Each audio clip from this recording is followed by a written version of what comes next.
श्री हरि गुरु वैष्णव चरण कमलेभ्यो नमः।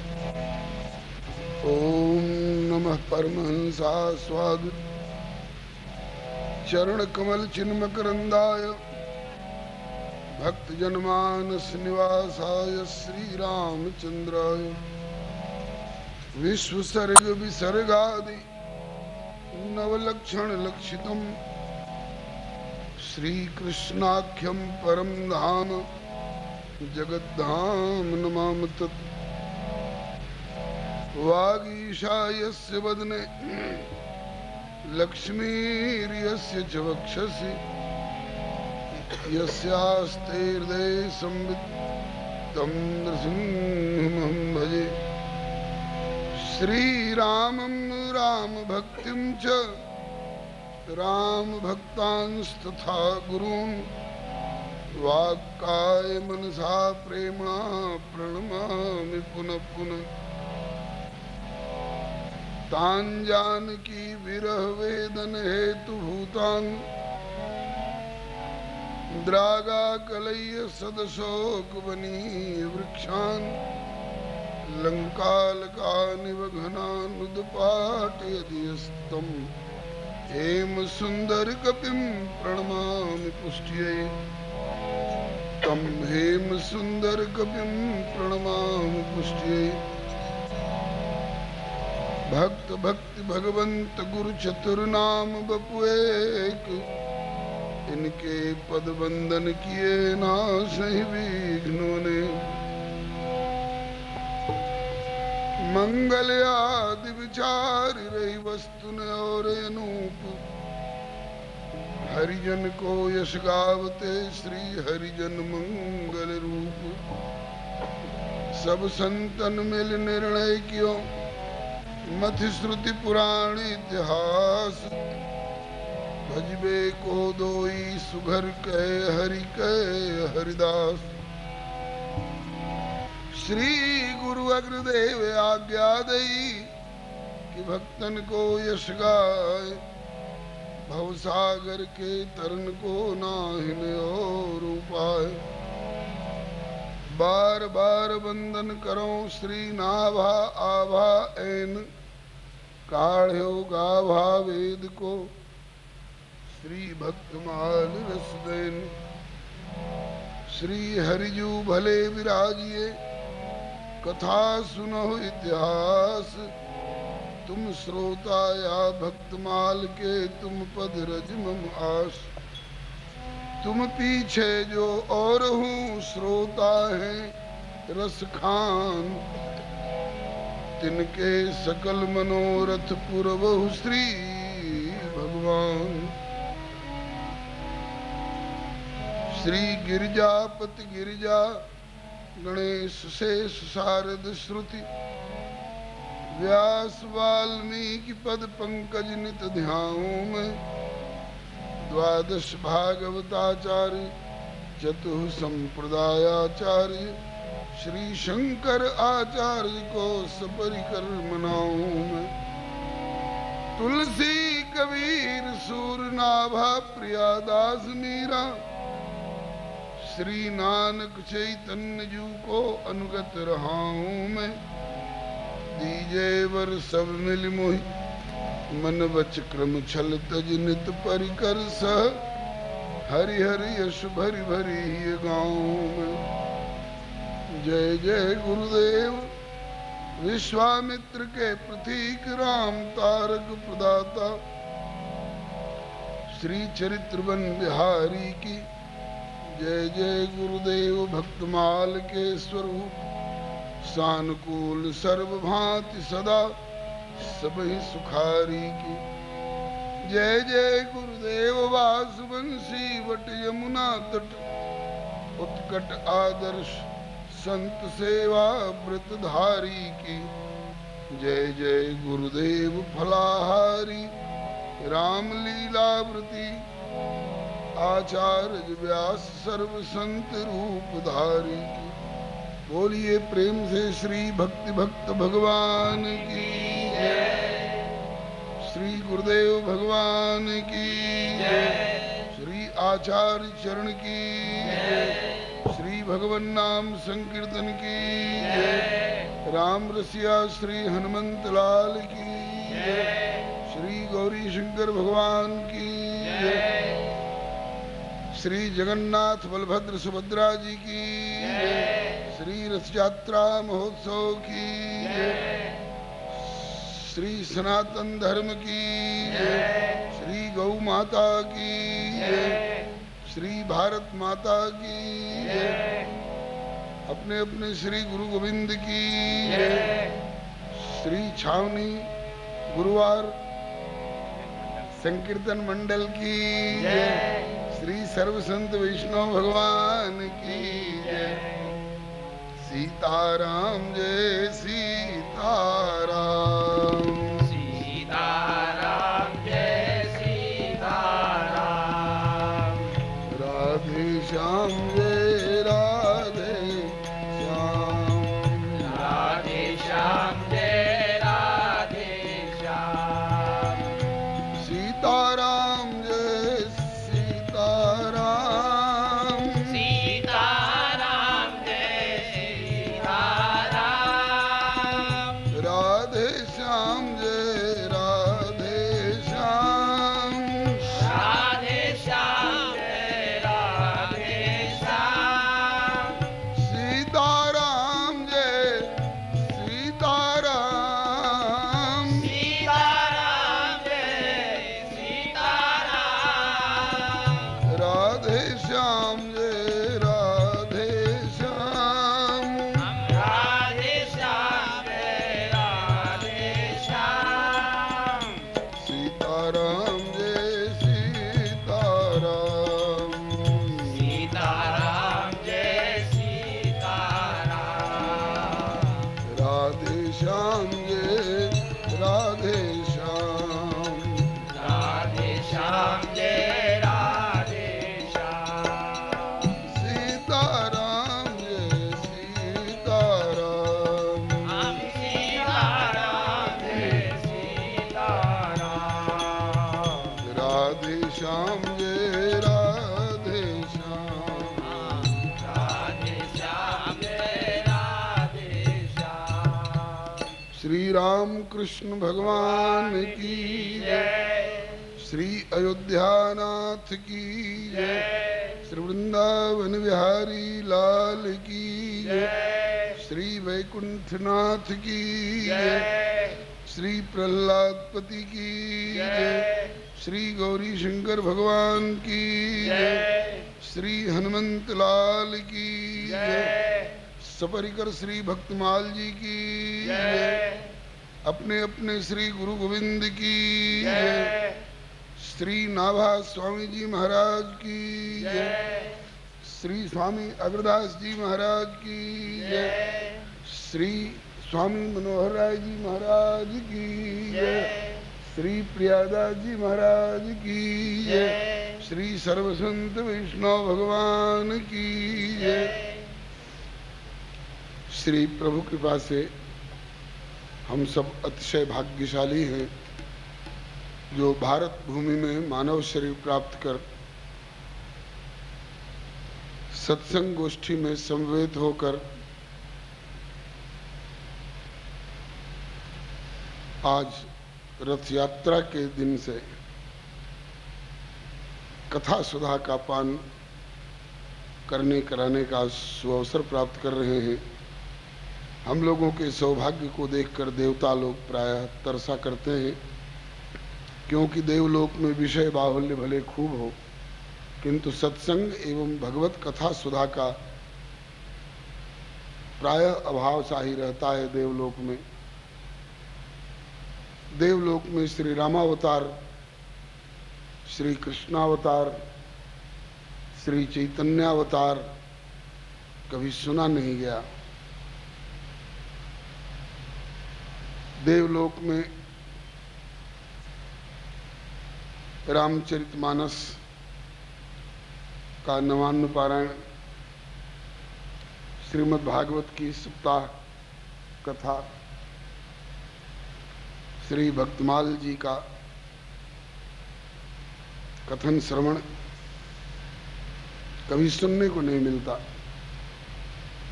इस मानी में हम लोग देवताओं से अधिक भाग्यशाली हैं, ऐसा अनुभव करना चाहिए। जिस छावनी गुरुवार संकीर्तन मंडल का शताब्दी महोत्सव मना रहे हैं, इससे संपृक्त भाई बहन एवं जो महापुरुष रहे हैं, इनके संस्थापक से लेकर के आज तक वे सभी धन्यवाद के पात्र हैं। एक श्लोक में कहा गया है, घोरे कलियुगे प्राप्ते सर्वधर्म विवर्जिते वासुदेव पराभक्तास्ते कृतार्था न संशयः। घोर कलिकाल में जहाँ तमोगुण का विशेष प्रभाव रहता है, धर्म त्यागने में लोग अपना गौरव अनुभव करते हैं, ऐसे भीषण समय में जिनकी प्रभु की ओर रुचि हो, ये जानना चाहिए कि इनके ऊपर प्रभु की विशेष कृपा है। भूमिका में अधिक समय न लेकर प्राप्त समय का सदुपयोग करने के लिए प्रस्तावित प्रसंग भक्त चरित्र का थोड़ा सा परिचय दे दिया जाए। बहुत लोगों को जिज्ञासा होती है, हमने राम कथा सुनी, कृष्ण कथा सुनी, ये भक्त चरित्र की कथा तो कभी सुनने का मौका मिला नहीं, ये भक्त चरित्र कहाँ से आया। वैसे तो जैसे भगवान अनादिकालीन हैं, ऐसे ही भगवान के भक्त जन भी अनादिकाल से उनकी सेवा आराधना करते आ रहे हैं। इनके शुभारंभ की कोई तिथि नहीं है, जब से भगवान है तब से उनके भक्तजन हैं।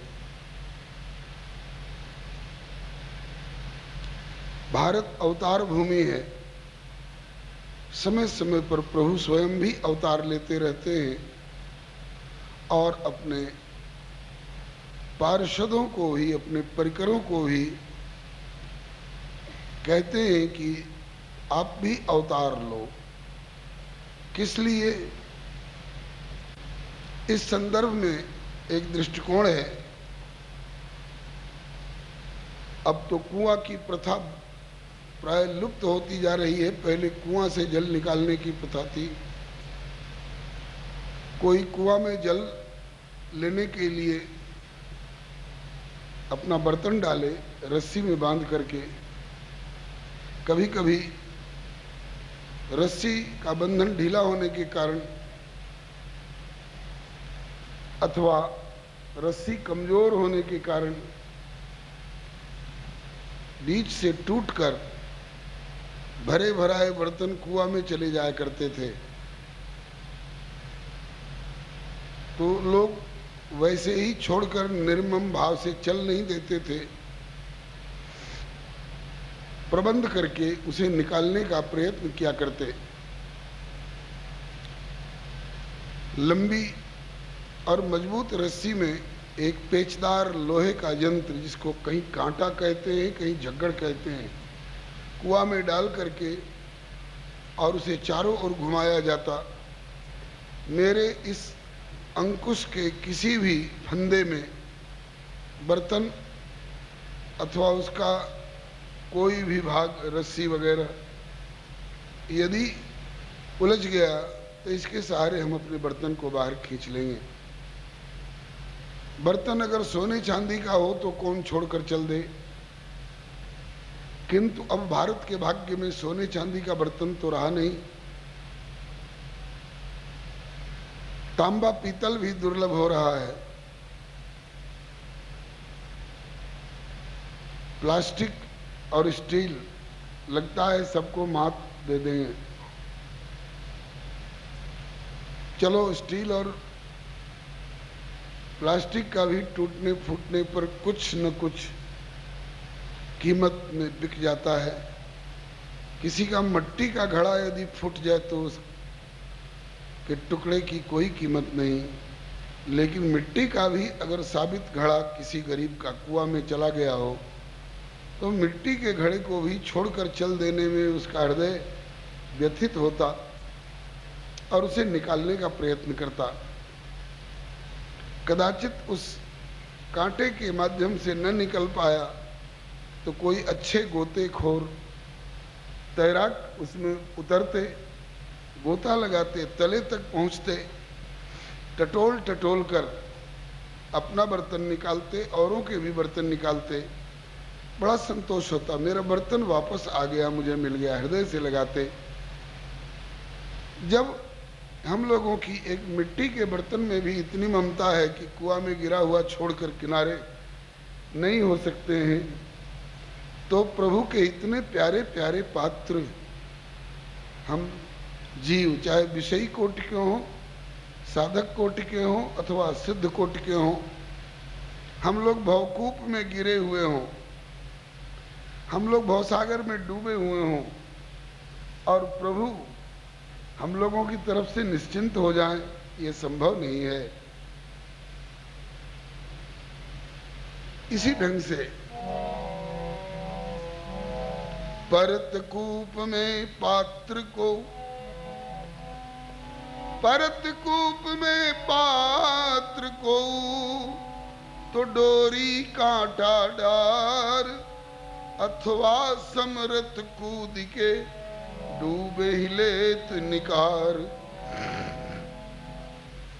तिम उसी प्रकार से तिम निज जन को बहत लखी, तिम निज जन को बहत लखी, अगम सिंधु भवधार। नारायण अतुराय प्रभु त्वरित लेत अवतार। प्रभु अपने प्यारे प्यारे जीवों को भवधार में बहते देखकर अथवा भवकूप में डूबे हुए देख करके,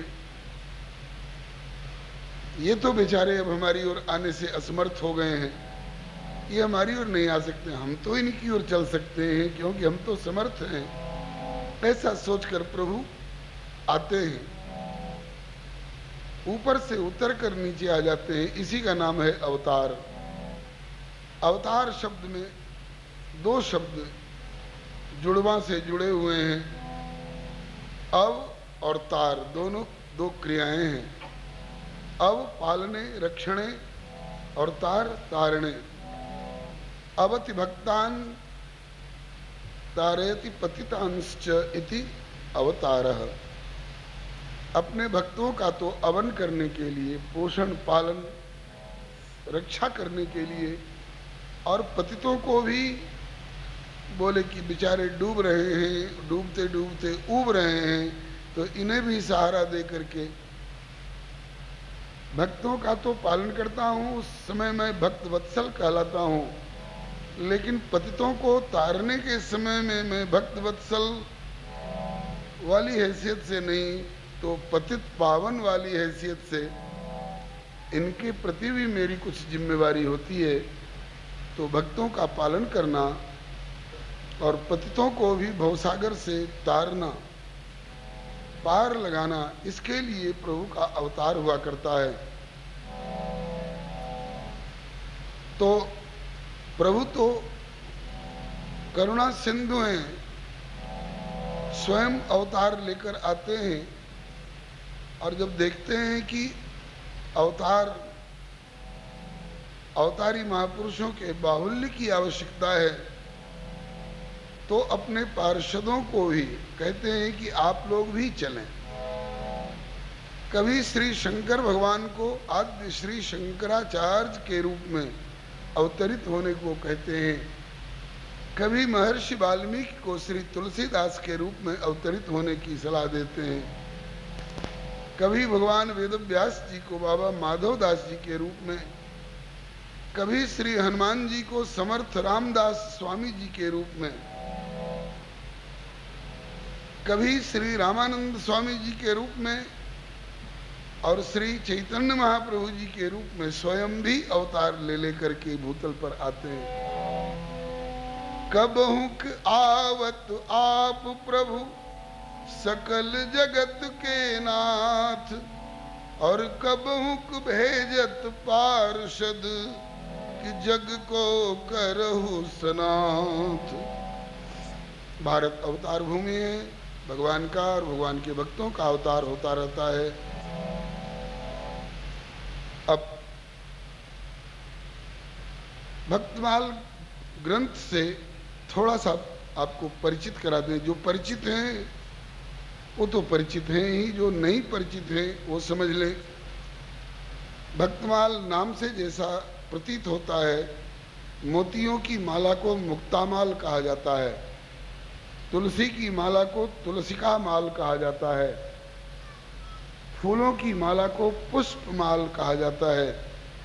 ऐसे ही भक्तों की माला भक्तमाल, भक्तों के सुयश को, भक्तों की गाथा को, उनके नाम रूप लीला धाम चरित्र एवं गुणगणों को एक क्रमिक रूप में पिरो करके प्रभु को कभी पहराया गया। किसने? श्री नाभा स्वामी जी नामक एक महापुरुष ने। और गुरु जी की आज्ञा से, गुरु जी ने इन्हीं को आज्ञा क्यों दी, इन्हें अंतर्दृष्टि से संपन्न देखा कि जयपुर में बैठे बैठे ये समुद्रगत जहाज की स्थिति को समझ गए हैं। भूलोक में बैठे बैठे साकेत बिहारी प्रभु को मस्तक झुकाए इन्होंने अनुभव किया है। तो ऐसे महापुरुष से न अतीत छिपा हुआ होगा, न वर्तमान छिपा हुआ होगा, न भविष्य छिपा हुआ होगा। जिस महापुरुष का चरित्र वर्णन करेंगे यथावत, वह इतिहास होगा। इतिहास में कल्पना की गुंजाइश नहीं है। जासूसी उपन्यास कल्पनाओं से भरे हुए रहते हैं। जो उत्तम विचार वाले हैं वे उत्तम कल्पनाएं करते हैं। जो दिल दिमाग के गंदे लोग होते हैं वो गंदी गंदी कल्पनाएं कर करके, गंदे गंदे उपन्यास लिख करके हमारे बच्चों को, हमारे भाई बहनों को, उनके दिल दिमाग को अपनी दिल दिमाग की गंदगी से प्रभावित करने की कोशिश करते हैं। इससे समाज का हित नहीं, बड़ा भारी अनहित हो रहा है। मेरे अनुमान से आज का जो युवक युवती समाज है, जो बाल समाज है, ये अपनी पुरानी पद्धति को और अपनी पुरानी निधि को छोड़ करके और विदेशियों की नकल की ओर बढ़ता जा रहा है।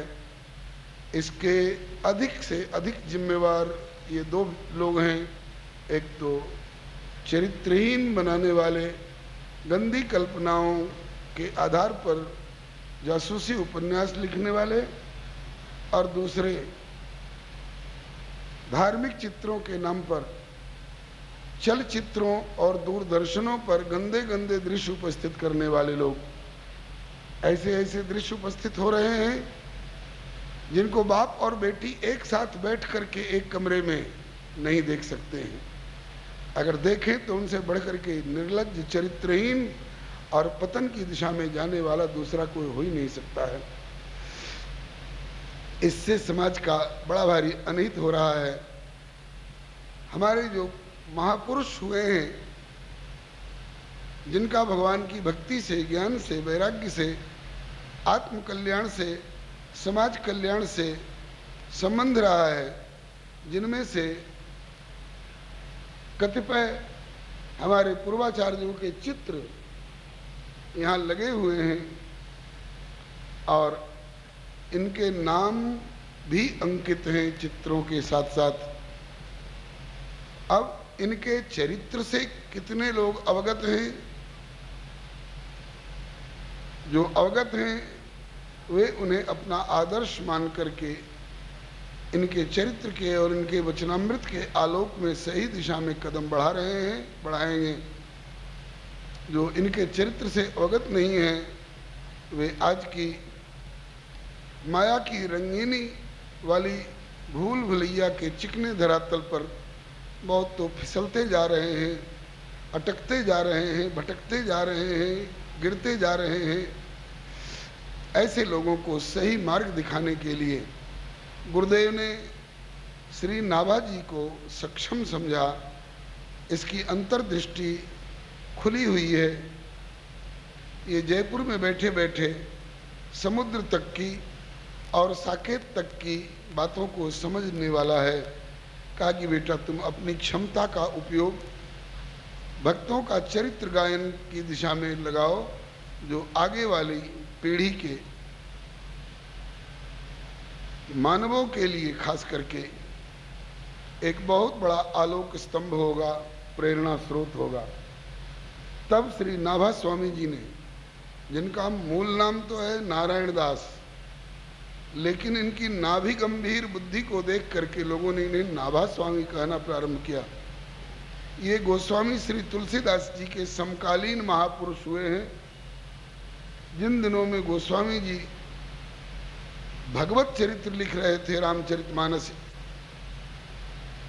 राम गीतावली, कृष्ण गीतावली इत्यादि के रूप में, उन्हीं दिनों में श्री नाभा स्वामी जी राजस्थान में रह करके कुछ दिन जयपुर के निकटस्थ गालता गद्दी और कुछ दिन रेवासा गद्दी गुरु जी के संरक्षण में, सन्निधान में रह करके इन्होंने भक्तमाल ग्रंथ की रचना की।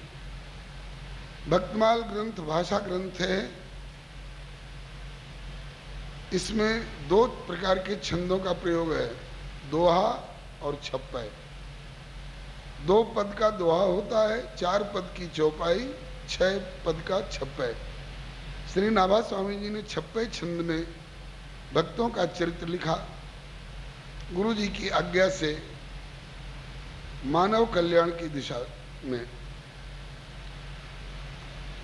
और भक्तमाल के 2 भाग बताए, पूर्वार्ध और उत्तरार्ध। पूर्वार्ध भक्तमाल में सतयुग, त्रेता एवं द्वापर इत्यादि 3 युगों के, जिन्हें हम पौराणिक युग भी कह सकते हैं, पौराणिक युग के भक्तों की गाथा है। और उत्तरार्ध भक्तमाल में केवल कलियुग में जो लोग प्रकट हुए हैं उन महापुरुषों की गाथा है। पूर्वार्ध भक्तमाल का कलेवर छोटा है, जानबूझकर छोटा किया। क्यों?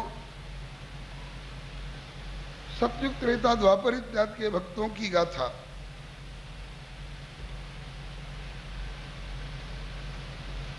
पुराणों में, महाभारत जैसे इतिहास ग्रंथ में, वाल्मीकि रामायण इत्यादि ग्रंथों में शबरी, निषाद, विभीषण, हनुमान इत्यादि भक्तों की गाथा बहुत विस्तार से वर्णित है। इनके चरित्र से के प्रति जिज्ञासा होगी, रामायण से जानी जा सकती हैं इनकी गाथाएं, भागवत से जानी जा सकती हैं, अम्बरीश जी, प्रहलाद जी, ध्रुव जी, बलि जी इत्यादि महापुरुषों की जीवन गाथा। लेकिन कलयुग वाले भक्तों की गाथा आने वाली पीढ़ी के लोग कैसे समझ पाएंगे कि श्री शंकराचार्य भगवान कब हुए, कहाँ हुए, उन्होंने जीवन में कैसे कैसे कष्ट सह करके हम लोगों को मार्गदर्शन दिया है। श्री चैतन्य महाप्रभु जी कब हुए, कहाँ हुए, उनकी प्रतिभा किस प्रकार की थी, अपनी प्रतिभा का उन्होंने किस प्रकार से भक्ति, ज्ञान, वैराग्य, जीवों के कल्याण की दिशा में विनियोग किया, इन बातों को जानना होगा। कुछ चरित्र तो अपने अपने ढंग के, अपने अपने मत मजहब संप्रदाय के मान्यता प्राप्त ग्रंथों में लोग खोज लेंगे। लेकिन यदि कोई चाहे कि पूरे देश भर के, विश्व भर के, बल्कि लोकांतर के भक्तों की गाथा उनका जीवन चरित्र, उनका इतिवृत्त, उनकी भावनाएं, उनकी वाणियां, उनसे हम अवगत हों, तो इसके लिए कोई एक ग्रंथ होता। उसी ग्रंथ का नाम है भक्तमाल। भक्तमाल ग्रंथ में सतयुग त्रेता द्वापर से लेकर के कलयुग पर्यंत के भक्तों की जीवन गाथा, उनकी भावनाएं, उनके जीवन की घटनाएं, इनका वर्णन है।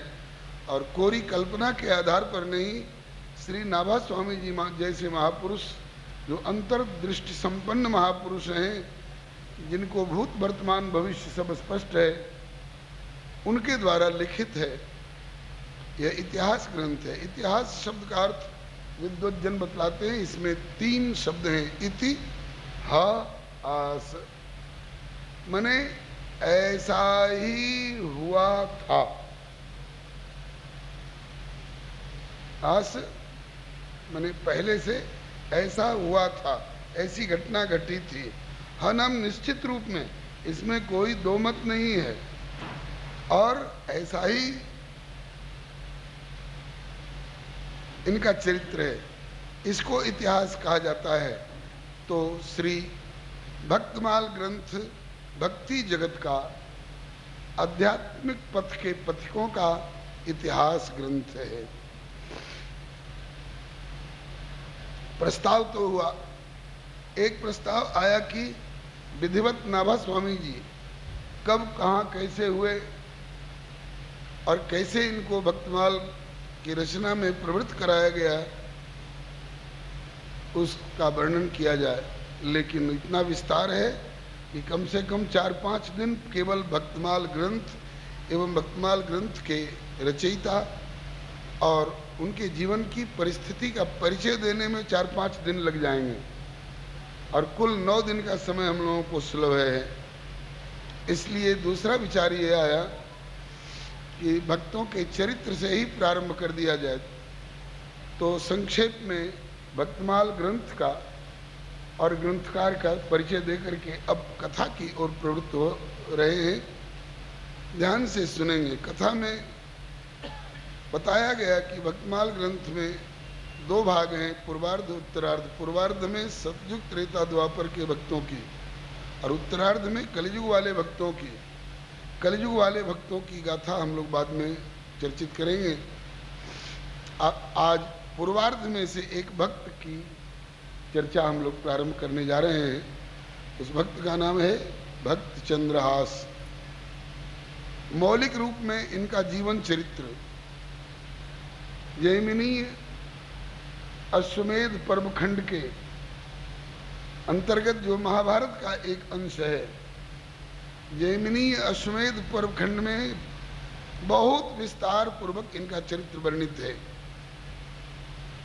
ये युधिष्ठिर, भीम, अर्जुन, नकुल, सहदेव से लगभग 200-250 वर्ष और पूर्व के महापुरुष हैं, और इनका अर्जुन से पाला पड़ा था।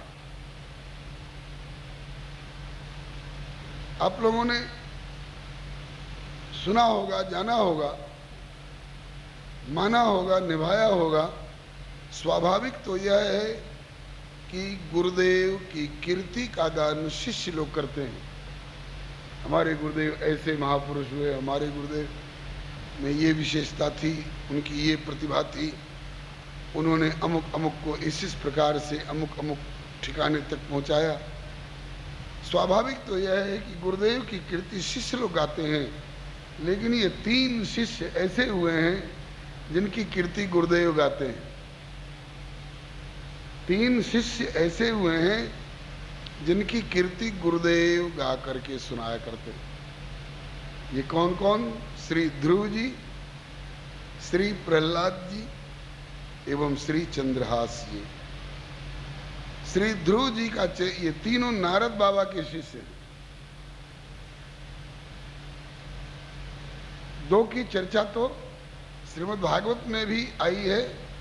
भक्ति महारानी कहती है श्रीमद् भागवत महात्म्य में, जयति जगति मायाम यस्य कायाधवस्ते वचन रचन में एकम केवलम चाकलय्य। इतने में प्रहलाद जी का चरित्र हो गया, महिमा। ध्रुवपदमपि आतो यत्कृपातो ध्रुवोयम सकल कुशल पात्रम ब्रह्मपुत्रम नतास्मि। ये दोनों शिष्य श्री नारद जी के, श्री ध्रुव जी एवं श्री प्रहलाद जी, और तीसरे श्री चंद्रहास जी। श्री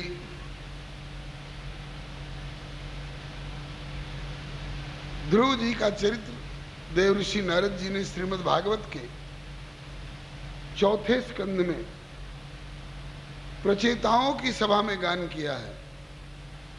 अरे प्रचेताओं, तुम लोग ध्रुव जी के वंशज हो। ध्रुव जी ने क्या किया? शुक्र, शनि, राहु, केतु इत्यादि देवी देवताओं की आराधना के पीछे पड़े या सर्वेश्वर श्री हरि की आराधना करके और सब कुछ प्राप्त किया? एक बहुत प्यारा श्लोक कहा है नारद जी ने। हम चाहते हो किसी वृक्ष को हरा भरा रखना, तो सोचते हैं कि इसके पत्ते पत्ते हरे भरे रहें, इसकी हर शाखा प्रशाखा हरी भरी रहे। तो क्या करना चाहिए? बोले खाद और पानी देना चाहिए। तो खाद और पानी का प्रयोग हर पत्ते के लिए, हर डाली के लिए अलग अलग करने की जरूरत होती है क्या? नहीं। आजकल की प्रथा के अनुसार अपनी किसी स्प्रेइंग मशीन के द्वारा यदि हम जल पत्ते पत्ते पर पहुंचा भी दें, तो पत्ते पत्ते को प्राप्त सिंचन उसे हरा भरा रखने में सक्षम नहीं हो सकता है यदि उसकी मूल में, उसकी जड़ में खाद और पानी नहीं पड़ा तो। एक ही स्थान निर्धारित है कि उसकी जड़ में खाद और पानी डाल दीजिए, फिर अलग अलग पत्ते तक पहुंचाने, वह रस पहुंचाने की चिंता आपको नहीं करनी है।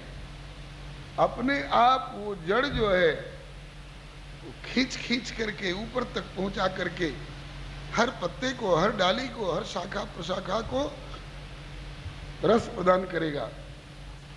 हम में से किसी का बच्चा बीमार हो गया था, बड़ी भयंकर बीमारी थी। चिकित्सा हुई, बीमारी तो दूर हो गई, अब कमजोरी रह गई है। चिकित्सक ने कहा कि अब कोई बीमारी नहीं है, कमजोरी रह गई है। कमजोरी दूर करने के लिए अच्छी खुराक दीजिए इनको, दूध, दही, फल का जूस और टॉनिक। अगर वे माता पिता चाहते हो कि मेरे बच्चे के हाथ, पांव, आंख, कान, नाक, मुंह, मस्तक, बाहरी भीतरी सभी अवयव खूब शक्तिशाली हों, तो क्या हाथ पांव को, कान, आंख को, नाक को अलग अलग टॉनिक देने की आवश्यकता होगी? दूध दही का प्रयोग अलग अलग अंगों में करना होगा? नहीं। इस शरीर में एक ऐसा स्थान बनाया गया है, मुख्य मार्ग से प्राण को आहार दे देने से फिर अलग अलग हाथ को और पांव को और आंख को, कान को आहार देने की आवश्यकता नहीं पड़ती है। इसी तरह से ये सारा संसार एक वृक्ष है अथवा एक व्यक्ति है। अगर इसको हम हरा भरा रखना चाहें तो इसके अलग अलग देवी देवता, ग्रह, नक्षत्र, भूत, प्रेत, पिशाच, अमुक ढमुक इत्यादि को जो शाखा हैं, जो पत्ते हैं, इनको अलग अलग खाद पानी देने की आवश्यकता नहीं है। एक परमात्मा जो सबकी मूल है, जो सबसे, जिनसे सब प्रकट हुआ करते हैं, यतो वा इमानि भूतानि जायन्ते येन जातानि जीवन्ति, जिनके द्वारा सभी प्रकट किए गए हैं, जिनमें सब स्थित हैं, जिनके द्वारा सभी संचालित और सुव्यवस्थित रहते हैं। एक उस प्रभु को संतुष्ट कर लीजिए तो फिर किसी की संतुष्टि शेष नहीं रह जाती है। श्री नारद बाबा का कहा हुआ मूल श्लोक पढ़ के सुना दूं, नोट करना चाहें तो नोट कर लें। यथा तरोर मूल निषेचनेन तृप्यन्ति तत्स्कंध भुजोपशाखा प्राणोपहाराच्च यथेन्द्रियाणां तथैव सर्वार्हणमच्युत्यज्य। इसी श्लोक का भाव श्री कबीर बाबा एक दोहे में बड़े सरल ढंग से समझा रहे हैं। कहते हैं कि एक ही साधे सब सधे। उस एक को, जिस एक में अनेक निहित हैं, उस एक को साध लो तो कोई बिना सदा हुआ नहीं रहेगा, सब सद जाएंगे। एक ही साधे सब सधे और सब साधे। उस एक को छोड़ करके जरा इनको भी साध लें, जरा इनको भी साध लें, जरा इनको भी सिद्ध कर लें, तब बोले कि एक ही साधे सब सधे, सब साधे सब जाए। गही पकड़ा जब मूल को तो फूले फले अघाय। ये बेचारे प्रचेता लोग उलझे हुए थे देवी देवताओं और ग्रह नक्षत्रों के आराधन में।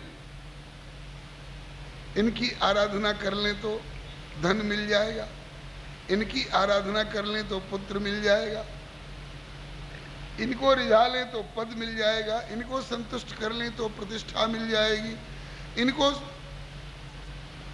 संतुष्ट कर लें तो स्वर्ग मिल जाएगा। ये अलग अलग दुकानें टटोलते फिरते।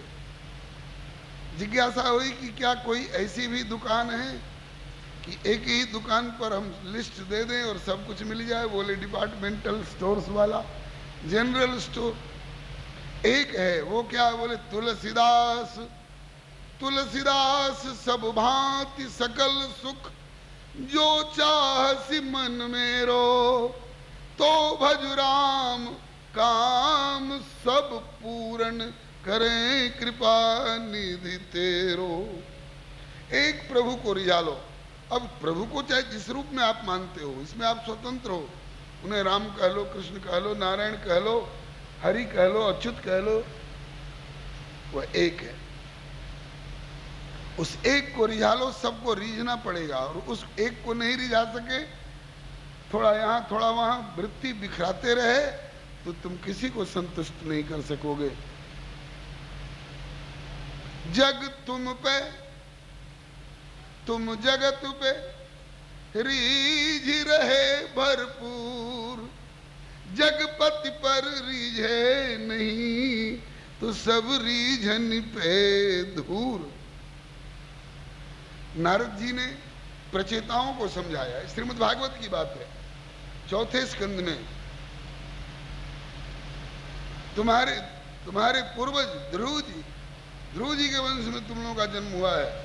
वो कहीं इधर उधर अलग अलग लोगों को संतुष्ट करने, हाथा जोड़ी करने और गिड़गिड़ाने नहीं गए। मुझसे दीक्षा शिक्षा लेकर, नारद जी बोल रहे हैं, मुझसे दीक्षा शिक्षा लेकर एक जगह लग गए प्रभु की आराधना में। और जिस प्रभु को प्राप्त करने के लिए ध्रुव जी के बाबा मनु जी को, स्वयंभू मनु जी को 28,000 वर्ष लगे थे तप करने में, और उसी प्रभु को उन्हीं मनु जी के पौत्र ध्रुव ने 6 महीने में साक्षात्कार, प्रत्यक्ष साक्षात्कार प्राप्त कर लिया। और लोक में भी और परलोक में भी, लोक में भी किसी बात का अभाव नहीं रहा। खट 63 वर्ष सहस्रम, 36,000 वर्ष के लिए राजगद्दी मिली। और इसके बाद पुण्य मम धाम पाई हो, जहां संत सब जाए, विष्णु पद की प्राप्ति हुई। उनके वंशज हो करके और उस प्रभु को छोड़ करके, और तुम लोग इधर उधर कहां कहां भटक रहे हो। अमुक ग्रह की पूजा, अमुक नक्षत्र की पूजा। इसका मतलब ये नहीं कि हमें उनसे कोई घृणा है, ठीक है वो भी, लेकिन वो मूल नहीं है, वो शाखा हैं, वो पत्ते हैं। तब प्रचेता लोगों ने नारद जी की बात मान करके फिर अपने सही ठिकाने को पकड़ा।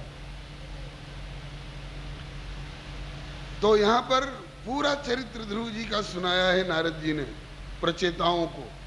श्रीमद् भागवत के चौथे स्कंद में। और 7वें स्कंद में उसी नारद जी ने अपने दूसरे शिष्य प्रहलाद जी की जीवन गाथा सुनाई है। श्रोता बने हैं युधिष्ठिर जी। और कथा का स्थान, जिसको आजकल आप दिल्ली कहते हैं, प्राचीन नाम था इंद्रप्रस्थ। वहीं शिशुपाल का उद्धार हुआ था। युधिष्ठिर जी के राजसूय यज्ञ में भगवान श्री कृष्ण को गाली देने लगा। 100 गाली तक ठाकुर शांत रहा, औरों को भी कहा आप शांत रहिए, हमारे इनके बीच में बोलने की आप लोगों को कोई आवश्यकता नहीं, क्योंकि हमारा और इनका 3 जन्म का हिसाब किताब चला आ रहा है। आज भूल चूक लेनी देनी हिसाब किताब सब साफ कर देंगे। लेनी भी है और देनी भी है। लेनी क्या? इसकी गाली। कितना दयालु है ठाकुर। लेता है शिशुपाल से गाली और देता क्या है? वह पद जिसके लिए बड़े बड़े योगिंद्र मुनिंद्र तरसते हैं। गाली लेकर के और उसे सद्गति प्रदान की। युधिष्ठिर जी को आश्चर्य हुआ। युधिष्ठिर जी ने कहा कि प्रभु, ये आपने क्या किया? ये आपने क्या किया? बोले क्यों, कुछ गलत हो गया? बोले हारी जाऊं। किसी प्रेमी का उद्गार है, समझिए युधिष्ठिर जी बोल रहे हैं। उमर गवाए पार न पाए बड़े बड़े तपशाली, प्रभु तेरी लीला अजब निराली। उमर गवाए पार न पाए बड़े बड़े तपशाली, प्रभु तेरी लीला अजब निराली। हरि तेरी लीला अजब निराली। हरि तेरी लीला अजब निराली। कितने जन्म लगा दिए आपका रहस्य जानने में, लेकिन अभी तक नहीं जान पाए। बड़े बड़े तपशाली, तुम्हारी लीला बड़ी विचित्र है। कैसे? बोले कि नियम बनाते हो कि जो जस देवे सो तस पावे। जैसा बोओगे वैसा काटोगे। कर्म प्रधान विश्व करी राखा, जो जस करे सो तस फल चाखा। कानून तो ऐसा बनाते हो और करते क्या हो? बोले कुछ विपरीत हो गया क्या? बोले कि जो जोई देवे सो सोई पावे, सदा की यही प्रणाली। जो जोई देवे सो सोई पावे, सदा की यही प्रणाली। किंतु जहर दे पतित पूतना, किंतु जहर दे पतित पूतना, माता की गति पाली। ये प्रभु तेरी लीला अजब निराली। माता की गति पाली, प्रभु तेरी लीला अजब निराली। हरि तेरी लीला अजब निराली। हरि तेरी लीला अजब निराली। जन्म जन्म मुनि जतन करे, पर रहे अंत में खाली। जन्म जन्म मुनि जतन करे, पर रहे अंत में खाली। और गए तुम्हारे धाम निशाचर, गए तुम्हारे धाम निशाचर, दे दे 100 गाली। प्रभु तेरी लीला जब निराली। दे दे 100 गाली, प्रभु तेरी लीला जब निराली। नाथ तेरी लीला जब निराली। नाथ तेरी लीला जब निराली। ये क्या? 2-2 लाख नाम लेने वाले लोगों को बोले फिर एक बार और जन्म लो। और 100 गाली रोज देने वाले शिशुपाल को बोले चलो मेरे धाम। ये कौन तुम्हारी लीला है ठाकुर? ठाकुर कहते हैं कि तुम तो अभी अभी की बात देख रहे हो ना, हमें इसका पूर्वापर दोनों देखना पड़ता है। अभी तुम युधिष्ठिर जी पूछ बैठे, प्रभु इसको आपने सदगति क्यों दी? ये रोज आपको गाली देता था, ये राक्षस था, इसके मुंह में तो घाव होना चाहिए था, इसके मुंह में कीड़े पड़ जाने चाहिए थे, इसको नरक में जाकर के अनेक प्रकार की यातनाएं भुगतनी चाहिए थी, इसको आपने सदगति कैसे दे दी? तब कहा कि दादा युधिष्ठिर, ये मेरा अपना था, आपका अपना था, फिर ऐसा क्यों? बोले कि सनकादिक जी के शाप के कारण। द्वारपाल हरि के प्रिय दो, जय और विजय जान सबको, विप्र शापते दोनों भाई, तामस असुर दे तिन पाई, कनक कशिप और हाटक लोचन, जगत विदित सुरपत मदमोचन, विजयी समर वीर विख्याता, धरि बराह बुक एक निपाता, होई नरहरि दूसर पुनिमारा, जन प्रहलाद सुजस विस्तारा। और दूसरे जन्म में वही रावण और कुंभकर्ण बने, 3 जन्म का शाप था। तीसरे जन्म में वही मेरे वैकुंठ के द्वारपाल जय और विजय, वही तो शिशुपाल और दंतवक्त बन करके आए। ये इनका अंतिम निर्णयात्मक जन्म था, इसके बाद इनको जन्म नहीं होना चाहिए था, नहीं होना था, इसलिए ऊपर से ये गाली दे रहे थे, लेकिन मैं भीतर भीतर ये समझता था कि बैर भाव मोहि सुमिरहि निश्चर,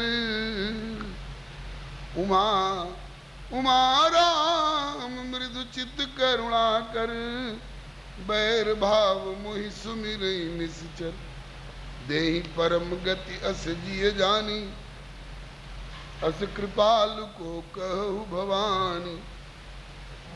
ये प्यार करना जानता नहीं था, राक्षस के पास प्यार कहां से?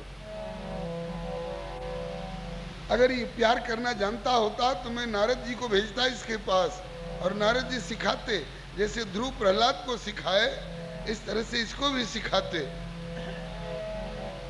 अरे भैया प्यार जो करो तो श्री भगवान से, अरे भैया प्यार जो करो तो श्री भगवान से, प्यारे भाई प्यार जो करो तो श्री भगवान से, प्यारे भाई प्यार जो करो तो श्री भगवान से। चलो चलो नारद हटो यहाँ से, हम प्यार करना नहीं जानते। बोले क्या करना जानते? बोले हम तो बैर करना जानते, हम तो दुश्मनी ठानना जानते हैं। बोले कि प्यार नहीं तो बैर सही, प्यार नहीं तो बैर सही, अरे प्यार नहीं तो बैर सही, प्यार नहीं तो बैर सही, पर वह भी नहीं कोई आन से। मेरे प्यारे भाई प्यार जो करो तो श्री भगवान से, प्यार नहीं तो बैर सही, पर वह भी नहीं कोई आन से।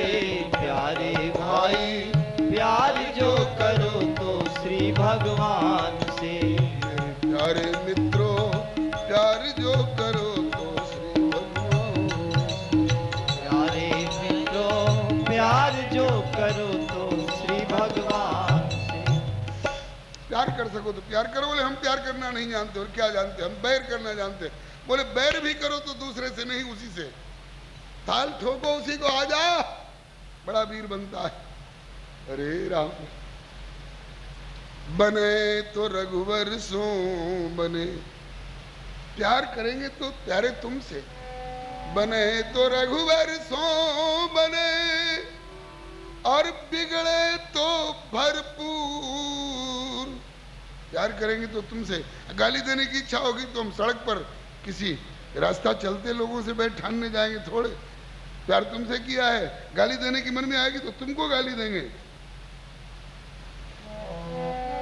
बने तो रघुबर सो बने, और बिगड़े तो भरपूर, और तुलसी और सो बने तो वा बनबे पे धूर।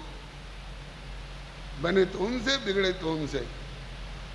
दादा ये मेरे अपने थे, मेरे पार्षद थे, मैंने इनको अपने पार्षद वाले ठिकाने पर पहुंचाया। इसमें आपको खेद मानने की क्या बात? बोले कि अगर ऐसी बात थी तो ये राक्षसी वृत्ति में क्यों आ गए हैं? बोले ये सब जानना हो तो ये बैठे हैं नारद बाबा, इनसे सुनो। नारद बाबा की नारद बाबा समझाइए।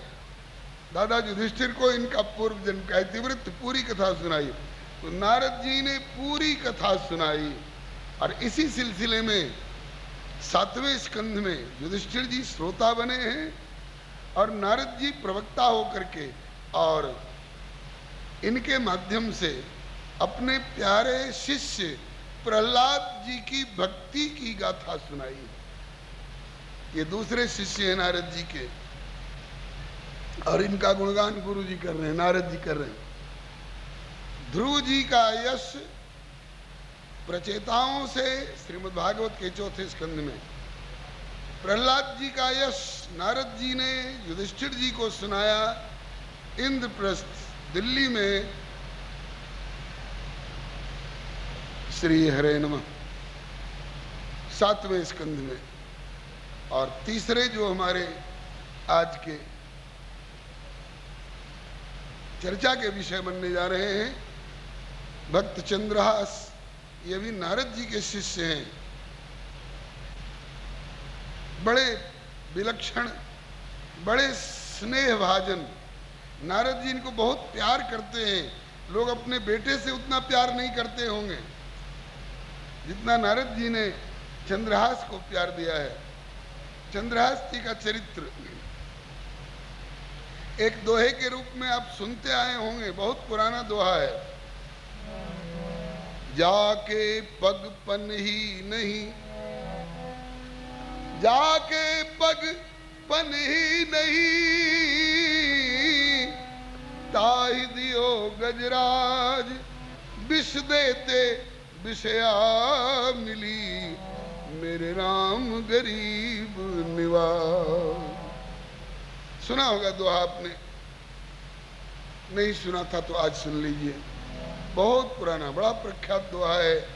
इसमें चंद्रहास जी के जीवन दर्शन का संकेत है। आइए अब मूल कथा प्रसंग पर हम आ रहे हैं। यह कथा मौलिक रूप में बता चुका हूं कि जैमिनी अश्वमेध पर्व खंड में वर्णित है, जो महाभारत का एक अंश है। युधिष्ठिर जी ने 2 बार यज्ञ किया। युधिष्ठिर जी ने 5 पांडवों में सबसे बड़े भैया युधिष्ठिर, युधिष्ठिर, भीम, अर्जुन, नकुल, सहदेव। युधिष्ठिर जी ने अपने जीवन काल में 2 तरह के यज्ञ किए। एक यज्ञ का नाम था राजसूय यज्ञ, दूसरे यज्ञ का नाम था अश्वमेध यज्ञ। राजसूय यज्ञ महाभारत युद्ध से पहले हुआ है, जिसमें शिशुपाल का उद्धार हुआ। और अश्वमेध यज्ञ महाभारत युद्ध विजय के बाद 2 घोड़े छोड़े गए और उन घोड़ों के ऊपर लिखा हुआ था, ये घोड़े जिस राजा के राज्य की सीमा से होकर निकल जाएंगे, वह राज्य और वह राजा युधिष्ठिर जी के अधीन माना जाएगा। उसे युधिष्ठिर को अपना राजाधिराज स्वीकार करके वार्षिक कर चुकाना पड़ेगा। और जिसे ये शर्त मंजूर नहीं हो, जो कहता है कि हम भी किसी माई के लाल हैं, हम भी क्षत्रिय कुल में जन्म लिए हैं, हम क्यों युधिष्ठिर की मातहती स्वीकार करें, तो वे इस घोड़े को पकड़ भी सकते हैं। लेकिन याद रहे, जिस महाभारत के युद्ध में दुर्योधन 100 भाई, उसका बड़ा अभिन्न मित्र कर्ण, भीष्म पितामह, द्रोणाचार्य, इत्यादि महानुभावों की आहुति पड़ गई। उस महाभारत जैसे युद्ध में विजय प्राप्त करने वाले युधिष्ठिर का घोड़ा है और इसके पीछे गांडीवधारी पाशुपतास्त्र और नारायणास्त्र को ग्रहण करने वाले नरावतार अर्जुन चल रहे हैं और अर्जुन के संरक्षण में भगवान श्री कृष्ण, प्रद्युम्न इत्यादि वीर चल रहे हैं। जो इस घोड़े को पकड़ेंगे वो युद्ध का संकट अपने ऊपर मोल लेंगे। इसे समझ करके ही इस घोड़े को कोई पकड़े, और नहीं तो इस घोड़े का पूजन करे, आरती करे और युधिष्ठिर का की अधीनता स्वीकार करे। बहुत जगहों से होकर के वे घोड़े दोनों गुजरते गए, कहीं पकड़े भी गए, युद्ध हुआ, अर्जुन विजयी होते गए, और कहीं उन घोड़ों का आदर भी हुआ। अचानक युद्ध विजय पश्चात युधिष्ठिर अति उत्तम 2 घोड़े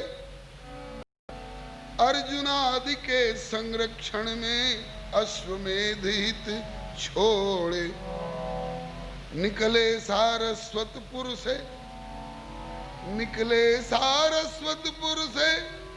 जब कुंतलपुर में आए, भय 2 अश्व अदृश्य अचानक सभी वीर चकराए। सारस्वतपुर से निकलने के बाद वे दोनों घोड़े कुंतलपुर राज्य में पहुंचे। राज्य की सीमा में पहुंचते ही दोनों घोड़े गायब।